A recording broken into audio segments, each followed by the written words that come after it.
So this will be a purely economical video. I'll teach you how to earn or save some million coins of bronze and silver every season. I'll start with the veteran tips and go down to newbie friendly tips, or tips for people who just literally started the game recently. So the first step of all, which I see so many people sleep on, is this. This doctrine is applied in more, and after some calculations, this is best used on cavalry, or basically any unit that has double repair or sustain option, meaning a kit plus a horse or a camel. And yes, of course, chariot is included. So this doctrine drops your kit loss significantly, and I totally recommend equipping it on your top 3 or top 5 war units, especially the golden expensive ones. They will save you a fortune. This is of course unless your house asks you for a full-fledged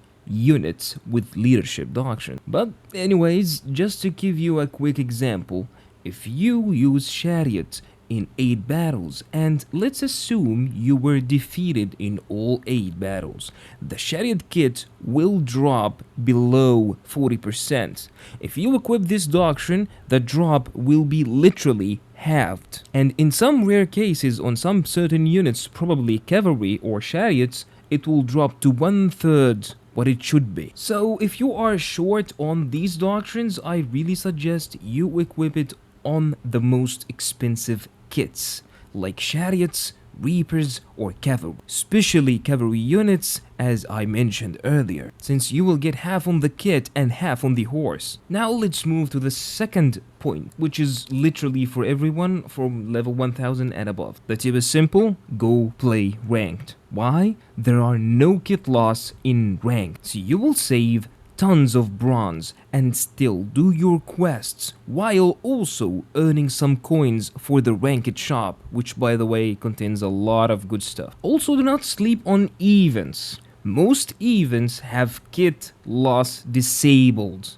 especially the all or nothing events or free battles. So play them when they are on. You will do your quests and save bronze. Also, do not forget that in some of these events, like for example all or nothing, all artillery pieces are for free, so use them. I don't want to hear you complaining about how expensive it is to keep deploying artillery every game to merely do a quest. Third point, and this is literally to farm silver, you need to know that every region on the map is specialized with some exotic items when you collect resources in the open world. And those special items only exist in that region, and it's not hard to find. With time and after collecting a lot, you shall understand and know, or even memorize, what's unique and what's not in every region. But if you want a quick help with that, I have already made a very old video about the map and exotic stuff that you find there. And when I say exotic stuff, I'm not talking about the treasures, okay? I'm talking about really rare exotics that are used in crafting stuff like kits and so on.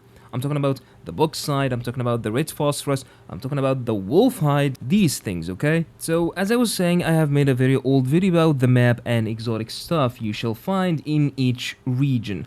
But of course, the game has slightly changed some of the information of that video over time. But still, the overall idea remains the same. So what I'm trying to say here is, go collect those exotics and sell them in the markets for the price you see fit. And by the way, this is not the best you can do. The best you can do is literally collect all the resources, craft stuff, then sell the crafted stuff. Do not sell the raw materials, because that is really cheap. And just know this is one of the best ways to convert your bronze coins into silver. And here you need to stress the word convert, okay?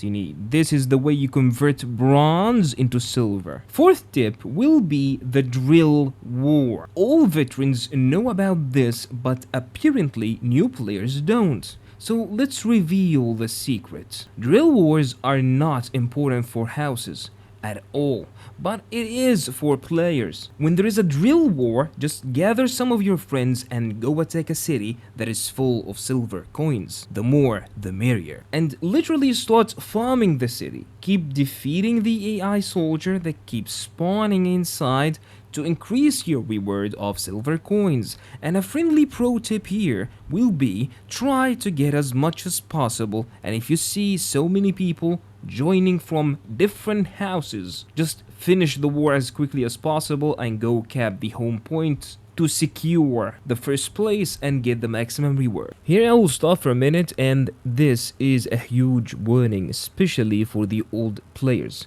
If you are trying or thinking about doing a drill war, never bring cavalry.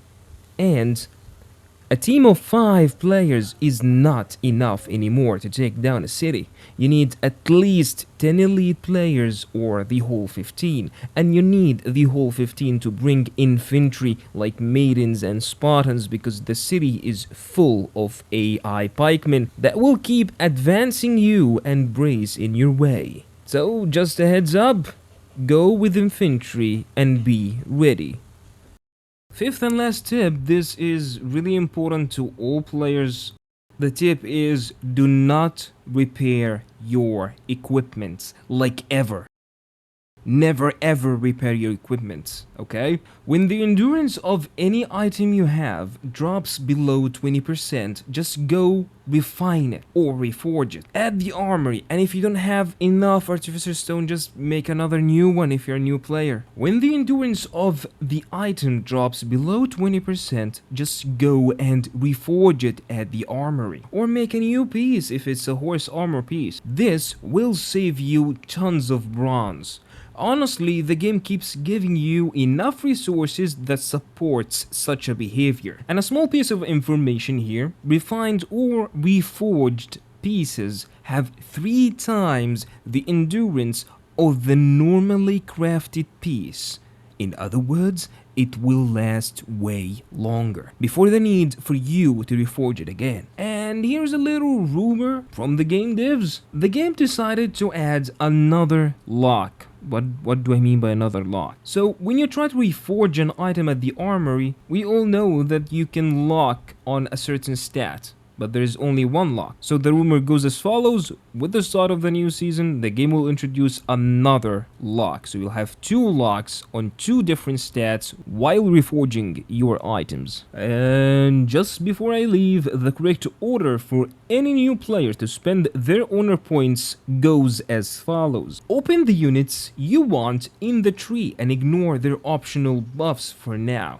These are what I mean by optional buffs. They are not on the required line to simply unlock the unit. After getting the units you want from the tree, go buy the scrolls, because mastery units are the most strong units in tier 4. Then after getting enough mastery units to your heart content, open the optional buffs to make some of these units even stronger. Then the last on your priority list should be the illusionist key. And let's stop here for a minute for the sake of the illusionist key. There is an event every season or every 2 seasons where the game introduces a new evolving skin. You can only get this evolving skin via those illusionist keys. The evolving skin, the more you pay for it or the more you spend keys on it, the more orbs you get, and you can use these orbs to evolve that attire. The problem is you can only buy 3 keys every week. As a new player, I totally understand the dilemma here, where you need to grow, but at the same time you want to look good in the game. But believe me, you will not be able to do both. So the reason for this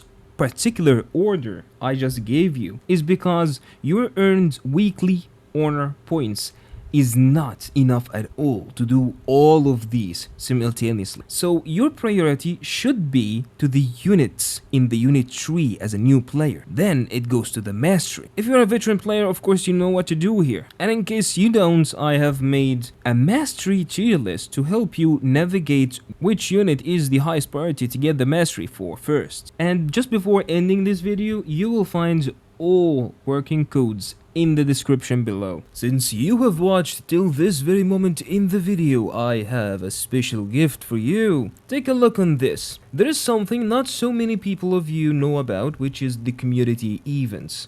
I will never ever forget the first time I got some sovereigns from the game through their community events. So let's take this event for example. This happened during the Sabaton season. As you can see, the game asked for some AI pictures or drone pictures for the shield of the Sabaton hero. And after a while, they had chosen their winners. And guess what? The first winner got 3,000 sovereigns just for a picture through an AI. Conqueror's Blade is just one of the few generous games that does this. So use it. You can make a fortune out of it, who knows? So if you already joined the official Conqueror's Blade Discord, keep your eyes peeled on this CM Events channel or community events. The moderators and managers inside will keep posting these events, and all of them, like 90% of them, will give you sovereigns. So if you're looking for sovereigns, this is the right place. Personally, I would never forget the first time I got sovereigns from Conqueror's Blade. It was way back in season 2 or 3, and it was simply for doing the bandit camps outside the city as quickly as possible. And just before ending this video, you will find all the working codes till now in the description below, and some of them will give you premium days, by the way. And see you soon in the battlefield, warlords.